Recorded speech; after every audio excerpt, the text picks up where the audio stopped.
तो hey guys, this boy is Rohit Sonu और आज हम लेकर के आए हैं फिजिक्स का प्यारा सा चैप्टर किरण प्रकाशिकी, जिसे हम लोग इंग्लिश में कहते हैं रे ऑप्टिक्स। उसका प्यारा सा टॉपिक प्रिज्म। ठीक है, तो चलिए समझते हैं कि प्रिज्म क्या है। और हर एक साल बिहार बोर्ड किरण प्रकाशिकी से प्रश्न पूछता है और किरण प्रकाशिकी का कोई भी टॉपिक एग्जाम में आ सकता है। तो किरण प्रकाशिकी का ही यही टॉपिक है जिसका नाम है प्रिज्म। देखते हैं प्रिज्म क्या है। सबसे पहले इसका डायग्राम देखेंगे और प्रिज्म से संबंधित जो डेरिवेशन है उसको भी समझेंगे। 5 मार्क्स में ऑलरेडी प्रिज्म से संबंधित एक डेरिवेशन पूछा गया है बिहार बोर्ड में और आज की इस वीडियो में हम उसका डेरिवेशन देखने वाले हैं। ठीक है, तो इस वीडियो को इसमें दिया हुआ जो भी कंटेंट होगा, पढ़ाया हुआ जो भी कंटेंट होगा, समझने के बाद आप उसको पेन पेपर पे लिख लिया करेंगे, उसको नोट्स बना लेंगे कॉपी में। ठीक है, तो चलिए हम देखते हैं कि प्रिज्म क्या है। प्रिज्म क्या है जी? तो परस्पर झुकी 2 अपवर्तक सतहों से, किससे? परस्पर झुकी 2 अपवर्तक सतहों से घिरा पारदर्शी माध्यम प्रिज्म कहलाता है। एक बार और फिर से गौर से देखिएगा, क्या कहता है जी? परस्पर झुकी 2 अपवर्तक सतहों से घिरा पारदर्शी माध्यम क्या कहलाता है? प्रिज्म कहलाता है। ठीक है, उसके बाद समझते हैं तथा वह सतह जिस पर प्रकाश आपतित होता है एवं सतह जिस पर निर्गत होता है एक दूसरे के असमांतर होनी चाहिए। वो जो आपतित होना और निर्गत होना एक दूसरे के समांतर नहीं होगा। क्या होगा जी?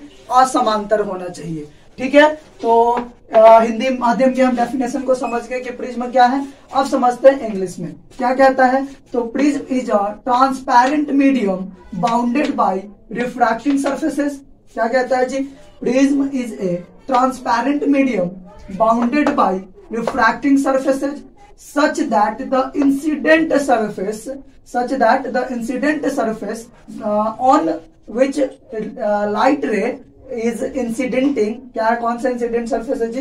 तो on which light ray is incidenting, ठीक है, and emergent surface from each light rays emerges are plane and non-parallel। एक बार फिर से समझिएगा। Prism is a transparent medium bounded by refracting surfaces such that the incident surface and emergent surface are plane and non parallel. इसे हम लोग याद कर लेंगे और जैसे पूछेगा एग्जाम में कि व्हाट इज प्रिज्म, तो हम सिंपली से डिफाइन कर देंगे। अभी हम फिर देखते हैं इसका डायग्राम क्या होगा, इससे रिलेटेड जो भी डेरिवेशन है, मिनिमम एंगल डेविएशन क्या होता है, एंगल ऑफ प्रिज्म क्या होता है, एंगल ऑफ इंसिडेंट क्या होता है, एंगल ऑफ इमर्जेंस क्या होता है और एंगल ऑफ रिफ्रैक्शन क्या होता है, उस सभी चीजों को बारी बारी करके समझते हैं और मिनिमम एंगल डेविएशन कैसे निकाला जाएगा वो सबसे रिलेटेड चीज हम देखते हैं। तो इसको आप लोग एक बार नोट कर लीजिए। अब हम समझते हैं रिफ्रैक्शन थ्रू ए प्रिज्म। क्या समझते हैं बाबू? Refraction through a prism, prism से अपवर्तन। अब प्रिज्म से अपवर्तन कैसे होता है उससे पहले हमें समझना होगा कि प्रिज्म का डायग्राम कैसा होता है, प्रिज्म के डायग्राम में क्या क्या इंसिडेंट होते हैं, क्या क्या फिनोमेनन होते हैं, और हम समझेंगे कि इससे रिलेटेड जो भी फैक्टर होंगे like minimum angle of deviation हो गए, आपतन कोण हो गए, अपवर्तक कोण हो गए, ये जितने भी कोण होंगे वो सारे के बारे में हम समझेंगे कि कहाँ पे कौन सा कोण का क्या है। ठीक है, उससे पहले हम समझते हैं कि इसका डायग्राम कैसा होता है। तो इसका डायग्राम देखिए, प्रिज्म कुछ इस प्रकार का बना होता है ना जी, और इसका 2 अपवर्तक सतह दिख रहा है, थोड़ा सा बड़ा इसका ये बन गया है। ठीक है, कोई नहीं चलेगा, हम लोग रफली ड्रॉ कर रहे हैं, आप लोग अच्छे से ड्रॉ कर लीजिएगा। ठीक है, तो ये हमारा प्रिज्म है और ये जो एंगल होता है कौन सा, ये वाला एंगल, तो हमारा क्या कहलाता है? प्रिज्म एंगल कहलाता है। क्या कहलाता है जी? प्रिज्म, एंगल ऑफ प्रिज्म कहते हैं। क्या कहते हैं? एंगल ऑफ प्रिज्म कहते हैं। ठीक है, अब हम समझते हैं इस पे 2 अपवर्तन सतह है कितना अपवर्तन सतह है, 2 अपवर्तन सतह, 2 रिफ्रैक्शन सरफेस है। तो हम फर्स्ट रिफ्रैक्शन सरफेस, अब एक बात समझिए, हम प्रिज्म को कहाँ डाले हुए हैं, तो एयर में डाले हुए हैं। कहाँ पे डाले हुए हैं जी, एयर में डाले हुए हैं। ये कौन सा मीडियम है, तो एयर है। ये भी कौन सा मीडियम है, एयर है, जिसको हम लोग रेयर कहते हैं, और ये प्रिज्म का मीडियम है, ठीक है। हम लोग कहेंगे प्रिज्म, या कह सकते हो डेंसर मीडियम, इसको कहेंगे रेयर मीडियम, इसको कहेंगे डेंसर मीडियम। अब देखिए जो इंसिडेंट रे है, ये वाला इंसिडेंट रे है, क्या थोड़ा सा हम लोग डायग्राम ना बड़ा ही रखते हैं। ये वाला जो हमारा इंसिडेंट रे है, ठीक है, तो ये इंसिडेंट रे इस रिफ्रैक्टिंग सरफेस पे टकरा रहा है, तो यहाँ पे एक नॉर्मल बनेगा, बना जी, नॉर्मल बना, और यहाँ नॉर्मल से और इंसिडेंट रे से कुछ एंगल बनाएगा, इसको हम लोग क्या कहेंगे, आई कहेंगे। क्या कहेंगे, आई कहेंगे। और ये फिर रे इस रे से यहाँ जाएगा, ठीक है, और फिर इस सरफेस पे टकराएगा। कहाँ टकराएगा जी, अब एक बात समझिए, जैसे इस इंसिडेंट रे इस नॉर्मल से टकराया, तो जो ये कौन सा मीडियम है, रेयर मीडियम है, ये कौन सा मीडियम है, डेंसर मीडियम है। तो किरण हमारा कहां से जा रहा है, रेयर मीडियम से डेंसर मीडियम की ओर जा रहा है, तो हम क्या कहेंगे, नॉर्मल की ओर आएगा, टुवर्ड्स द नॉर्मल कहेंगे। When ray is passes through rare medium to denser medium, then ray is bends towards the normal. क्या कहेंगे, हमारा जो रे होगा वो किधर की ओर मुड़ेगा, नॉर्मल की तरफ मुड़ेगा। तो ये हमारा रे कैसा मुड़ रहा है जी, नॉर्मल की तरफ मुड़ रहा है ना जी, नॉर्मल की तरफ मुड़ रहा है। अब देखिए ये रे अब इस सेकंड सरफेस से टकरा रहा है। कौन सा सेकंड, ये सेकंड रिफ्रैक्टिंग सरफेस से, सेकंड जो रिफ्रैक्शन सरफेस है उससे टकरा रहा है। तो अब इससे टकराएगा तो फिर यहाँ पे भी एक नॉर्मल आएगा। अब देखिए, अब रे कहां से जा रहा है, डेंसर मीडियम से कहां जा रहा है, रेयर मीडियम की तरफ जा रहा है। कहां जा रहा है बाबू, डेंसर मीडियम से रेयर मीडियम की तरफ जा रहा है। तो डेंसर से जब रेयर की तरफ जाता है तो नॉर्मल की तरफ नहीं जा करके नॉर्मल से दूर जाएगा। तो हम क्या कहेंगे, when ray is passes through denser medium to rare medium, then ray is away from the normal. क्या कहेंगे, अवे फ्रॉम द नॉर्मल, यानी कि जो हमारा किरण है अभी कहाँ जा रहा है, कह सकते हैं विरल माध्यम से सघन माध्यम में जा रहा है, तो जो नॉर्मल है उससे दूर की ओर जाएगा। ठीक है, अब समझिए, इधर की ओर हम इधर रे हमारा जाएगा। अब समझिए, यहाँ पे भी एंगल बना, यहाँ पे भी एंगल बना, यहाँ भी एंगल बना, यहाँ भी एंगल बना, तो इसे तो हम लोग एंगल ऑफ इंसिडेंस कहेंगे, हम एंगल ऑफ रिफ्रैक्शन कहेंगे, और इसे हम लोग R1 से रिप्रेजेंट कर रहे हैं। क्या चीज से रिप्रेजेंट कर रहे हैं, R1 से। और अब देखिए, ये जो रे है, अब इस सरफेस के लिए कौन सा रे होगा, इंसिडेंट रे होगा। तो इस एंगल को हम लोग इंसिडेंट एंगल कहेंगे, लेकिन इसे हम क्या चीज से रिप्रेजेंट कर रहे हैं बाबू, R2 से रिप्रेजेंट कर रहे हैं। इतना समझ में आया। अब जो इस रे से, यहां से जो रे और इस नॉर्मल से एंगल बना रहा है, उसे हम लोग एंगल ऑफ इमर्जेंस कहते हैं। क्या कहते हैं, एंगल ऑफ इमर्जेंस कहते हैं। तो अब हम समझेंगे कि I को क्या कह रहे हैं, R1 को क्या कह रहे हैं, R2 को क्या कह रहे हैं, और E को क्या कह रहे हैं, यही मुझे समझना है। ठीक है, तो इसे हम लोग समझते हैं कि I1 को क्या कहते हैं। तो इसे तो हम लोग कहते हैं एंगल ऑफ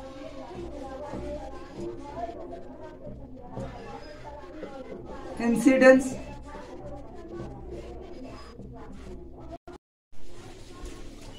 तो समझेंगे I को हम लोग कहते हैं एंगल ऑफ इंसिडेंस, E को कहते हैं एंगल ऑफ इमर्जेंस, ठीक है, A को कहते हैं एंगल ऑफ प्रिज्म और refracting angle of prism. A को क्या कहते हैं, एंगल ऑफ प्रिज्म और refracting angle of prism. Okay, और डेल को क्या कहते हैं, डेल हमारा होता है एंगल ऑफ डेविएशन। अब हम समझेंगे कि एंगल ऑफ डेविएशन यानी कि हम जिसे डेल कहते हैं वो क्या है। तो देखिए, अगर हमारा रे बेंड नहीं हुआ रहता तो कैसे जाता प्रिज्म से, ऐसे चला जाता, एकदम सीधे ऐसे चला जाता। ये बात आपको समझ में आ रहा है, ठीक है। और देखिए, जो सेकेंड सरफेस से डेविएट हुआ है वो कितना डेविएट हुआ है इस रे से, उसी को समझते हैं। तो देखिए, इसको इतना, ये रे से, इस लाइन से इतना ज्यादा डेविएट हुआ है, कितना, इसी को हम लोग कहते हैं डेल। उसको हम क्या कहते हैं, इसी को कहते हैं एंगल ऑफ डेविएशन। कि ये जो हमारा इंसिडेंट रे था वो सीधे गया, लेकिन यहां से वो कितना मुड़ा है, तो कितना मुड़ा है जी, ये डेल एंगल मुड़ गया है। समझ गए ना, इतना का डेविएशन आया, कितना का डेविएशन है, इतना एंगल का डेविएशन आया। इसी को हम लोग क्या कहते हैं, डेल कहते हैं। एंगल ऑफ प्रिज्म और रिफ्रैक्टिंग या एंगल ऑफ प्रिज्म ए को कहते हैं और डेल को क्या कहते हैं, एंगल ऑफ डेविएशन। अब यहाँ समझते हैं R1 R2 क्या है, तो R1 और R2 प्रिज्म के लिए एंगल ऑफ रिफ्रैक्शन है। ओके, अब समझते हैं इसे हिंदी में। हिंदी में आई को क्या कहते हैं, आई को कहते हैं आपतन कोण कहते हैं। आई को क्या कहते हैं बाबू, आई को कहते हैं आपतन कोण। और ई को क्या कहते हैं, ई को कहते हैं निर्गत कोण। क्या कहते हैं, निर्गत कोण। और ए को क्या कहते हैं, तो ए को कहते हैं प्रिज्म कोण व अपवर्तक कोण। क्या कहते हैं बाबू, ए को कहते हैं प्रिज्म कोण व अपवर्तक कोण। डेल को क्या कहते हैं, तो डेल को कहते हैं विचलन कोण। क्या कहते हैं बाबू, विचलन कोण। R1 और R2 को क्या कहते हैं, तो अपवर्तन कोण कहते हैं। यहां तक हम समझे कि I, E, A, del, R1, R2 को हिंदी और इंग्लिश में क्या कहते हैं। ठीक है, अब हम समझते हैं कि प्रिज्म ए का वैल्यू क्या होगा, ओके, और डेविएशन का वैल्यू क्या होगा। ठीक है, हम एंगल ए निकालेंगे, ए का वैल्यू कितना होता है और डेल्टा का वैल्यू कितना होता है। अब उसी को हम लोग डिराइव करने जा रहे हैं, तो यहां से समझते हैं। देखिए,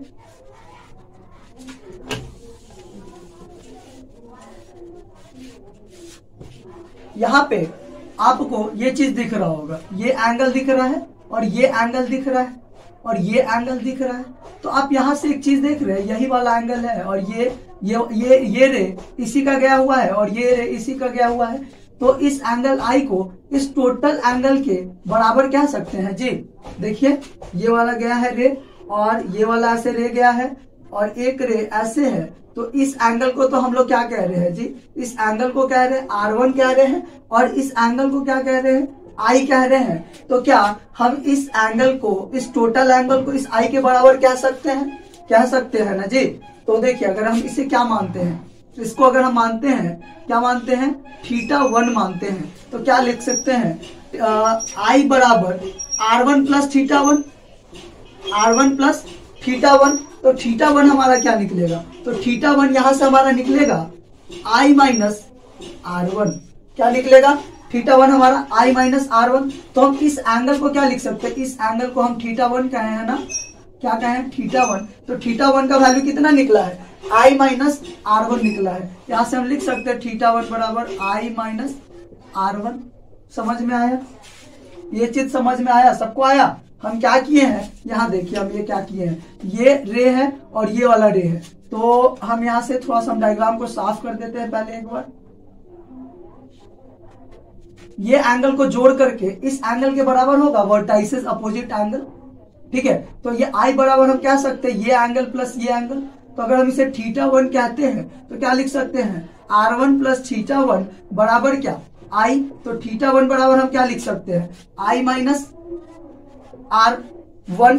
क्या लिख सकते हैं, I माइनस R1। तो यहां हम क्या लिखेंगे, I माइनस R1। अब चलिए हम इस एंगल को निकालते हैं। इस एंगल को अगर हम θ2 कहे तो इस θ2 का वैल्यू कितना होगा। तो इस रे को देखिए, यही वाला रे इधर क्या है और इस रे को देखिए, तो यही वाला रे ऐसे क्या है। तो आप लोग एक चीज समझे ना जी, ये एंगल इस एंगल के बराबर होता है अगर ये θ2 हुआ, अगर ये E हुआ, ये टोटल एंगल, अगर ये टोटल एंगल x हुआ और ये E हुआ, तो E बराबर हम x कहते हैं ना जी। तो उसी के कॉन्सेप्ट पे हम कह रहे हैं, यहाँ पे देखिए, ये एंगल, ये टोटल एंगल, ये कौन सा, ये टोटल एंगल इस E के बराबर होगा। यानी हम क्या लिख सकते हैं, E बराबर θ2 प्लस R2। तो θ2 का वैल्यू क्या निकलेगा जी, तो E माइनस R2 निकलेगा। यहां हम क्या लिख सकते हैं, अब θ2 के जगह पे बोलिए, θ2 के जगह पे आप क्या लिख सकते हैं, E माइनस R2। इतना सबको समझ में आया।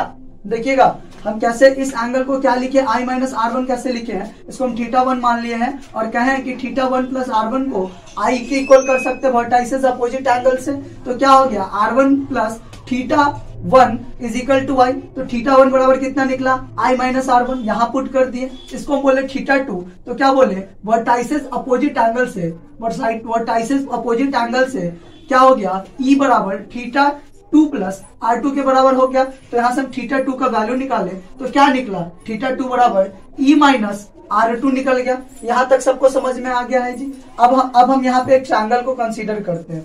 देखिए हमें क्या निकालना है, डेल का वैल्यू निकालना है। हमें क्या क्या यहाँ से निकालना है, डेल का वैल्यू निकालना है और किसका वैल्यू निकालना है, इस ए का वैल्यू निकालना है। ठीक है, ये वाला ए, ये वाला एंगल को हम क्या कहे हैं, एंगल ऑफ प्रिज्म कहे हैं, प्रिज्म का कोण कहे हैं। तो हमें क्या क्या निकालना है यहाँ से, प्रिज्म का कोण निकालना है। सवाल क्या पूछता है बिहार बोर्ड में ऑब्जेक्टिव में कि प्रिज्म का कोण क्या होगा वो बताइए, और पूछता है कि प्रिज्म में विचलन कितना होगा वो बताइए। तो वही दो चीज हमको अभी निकालना है। तो यहां से हम लोग निकालते हैं डेल्टा का वैल्यू। किसका वैल्यू निकालते हैं बाबू, डेल्टा का वैल्यू। तो देखिए हमें I माइनस R1 पता है, E माइनस R2 पता है, ये एंगल पता है, ये एंगल पता है, ये एंगल पता है।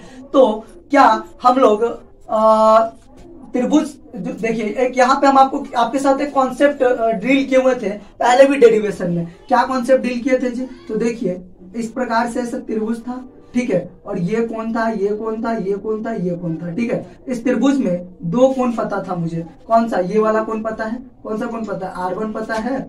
R1 कह रहे हैं, ये वाला कोण क्या है जी, I माइनस R1 पता है, और ये कौन सा पता है, E माइनस R2 पता है, और ये डेल्टा पता है। तो हम क्या कहते थे कि अगर ऐसा कंडीशन हो त्रिभुज में, त्रिभुज का दो कोण पता हो और उसका एक कोण का उसका एक संलग्न कोण पता हो, तो हम क्या निकालते थे, क्या कहते थे कि ये दो कोण का योग उस कोण के संलग्न कोण के बराबर होता था।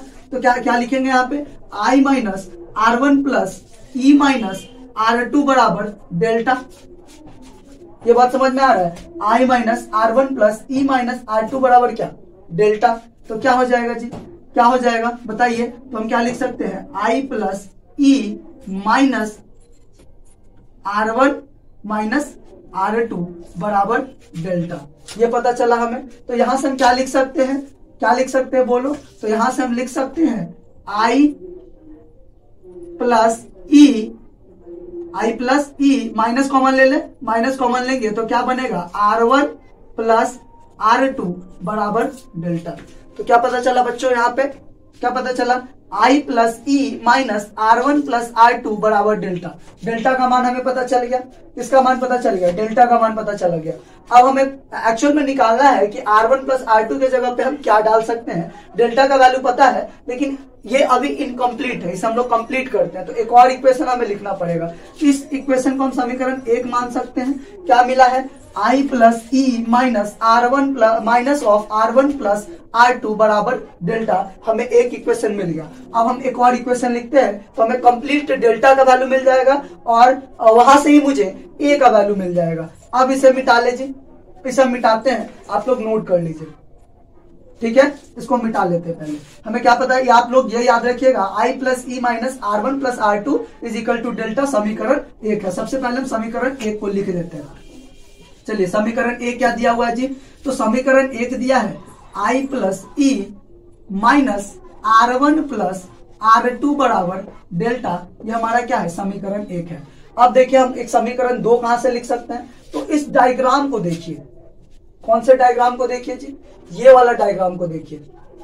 और एक और बात, अगर हम एक और बात, थोड़ा सा डायग्राम मुझे और मॉडिफाई करना होगा। तो हम एक चीज समझते हैं, ये वाला जो नॉर्मल है, ये जो नॉर्मल है इसको हम थोड़ा आगे बढ़ा सकते हैं, और इस नॉर्मल को भी क्या कर सकते हैं, थोड़ा हम और आगे बढ़ा सकते हैं। तो यहां कहीं पे मिलता हुआ दिखाई देगा। चलिए डायग्राम थोड़ा सा कॉम्प्लिकेटेड दिख रहा है, इस डायग्राम को हम दोबारा से ड्रॉ कर लेते हैं। फ्रेश से डायग्राम को बना लेते हैं। क्या था, एक हमारा ऐसा प्रिज्म था बाबू, प्रिज्म था, एक ऐसा इंसिडेंट एंगल था, इंसिडेंट रे था। तो ये ऐसे यहाँ पे एक नॉर्मल बना हुआ था और ये ऐसे करके गया, और यहाँ पे भी नॉर्मल बना हुआ है। ठीक है, यहाँ से ऐसे नॉर्मल बना हुआ था। इस नॉर्मल को हम आगे बढ़ा लेते हैं और इस नॉर्मल को भी हम लोग आगे बढ़ा लेते हैं। तो ये नॉर्मल एक दूसरे को इंटरसेक्ट करेगा, यहाँ पे भी कुछ एंगल बनेगा। इसको हम लोग कहते हैं R1, इसको हम कहते हैं R2, और ये नॉर्मल से दूर गया था और ये एंगल बनाया था E बनाया था, और ये एंगल क्या बनाया था बाबू, ये एंगल तुम्हारा I बनाया था। ठीक है, और इस एंगल को हम कह रहे थे एंगल ऑफ प्रिज्म ए कह रहे थे। अब यही वाला रे कहाँ गया, इस रे को हम आगे बढ़ाएं और इस रे को हम थोड़ा पीछे बढ़ाएं, तो यहाँ कहीं पे इंटरसेक्ट किया था, जहां इंटरसेक्ट किया था उसे हम डेल्टा कहते थे। ठीक है, और ये एंगल मेरा निकला था I माइनस R1 और ये हमारा निकला था E माइनस R2। अब कंप्लीट आपको दिख रहा होगा डायग्राम फ्रेश से। अब देखिए ये R1 है, ये R2 है, तो ये कितना होगा जी, तो हम आपको बताते हैं। देखिए एक त्रिभुज बना हुआ दिखाई दे रहा है, ये त्रिभुज बना हुआ दिखाई दे रहा है और ये एंगल हमको पता है R1, ये एंगल पता है R2, तो ये एंगल कितना होगा, तो त्रिभुज का तीनों कोनों का योग क्या होता है 180 डिग्री। तो हम क्या लिख सकते हैं R1 प्लस R2, अगर इसे हम कहें x कहें तो लिख सकते हैं x बराबर 180 डिग्री लिख सकते हैं।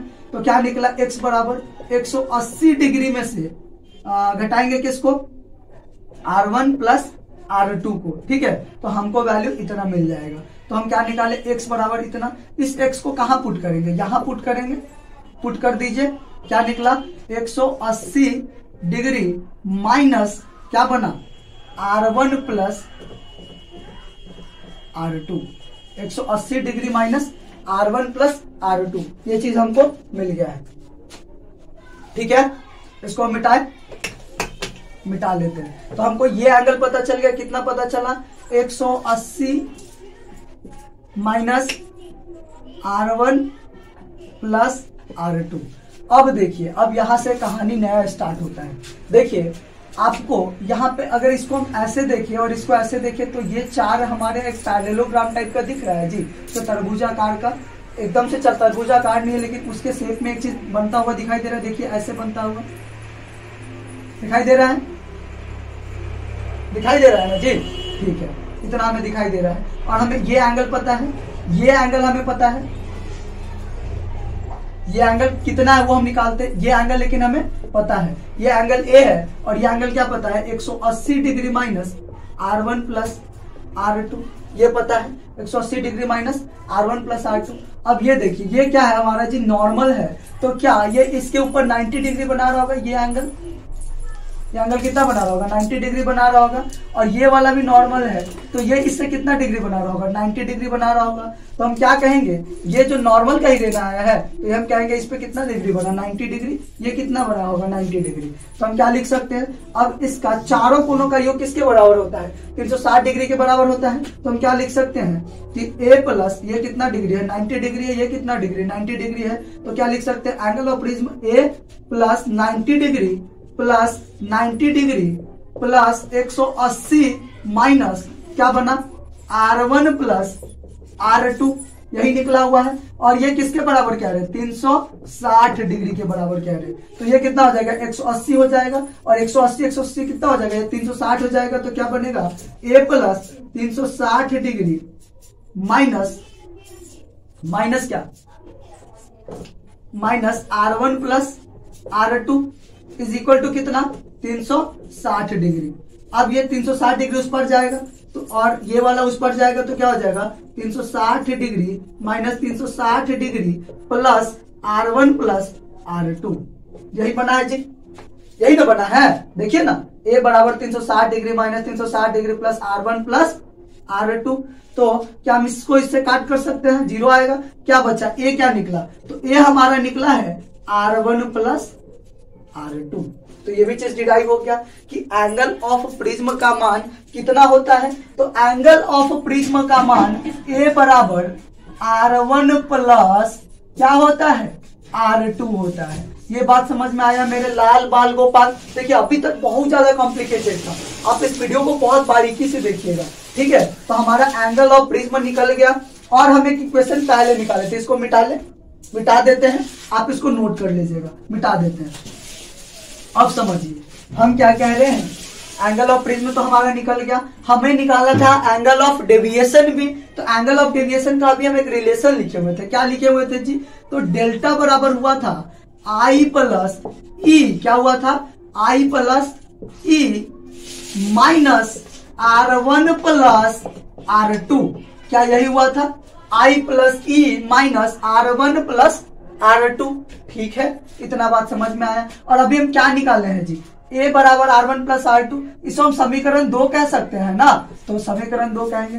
तो अब हम क्या लिखेंगे, समीकरण 2 का मान, ये इसको बोले थे समीकरण 1 बोले थे, तो समीकरण 1 में रखने पर क्या बोलिएगा, क्या लिखिएगा यहाँ पे, समीकरण 2 का मान समीकरण 1 में रखने पर, तब a का मान r1 प्लस r2 की जगह पे पुट कर दीजिए। तो जैसे ही वो लिखिएगा तो क्या हो जाएगा, डेल्टा बराबर i plus E minus r1 आप प्लस r2 की जगह पे क्या डालिएगा, a को डालिएगा, निकल गया हमारा एंगल ऑफ डेविएशन।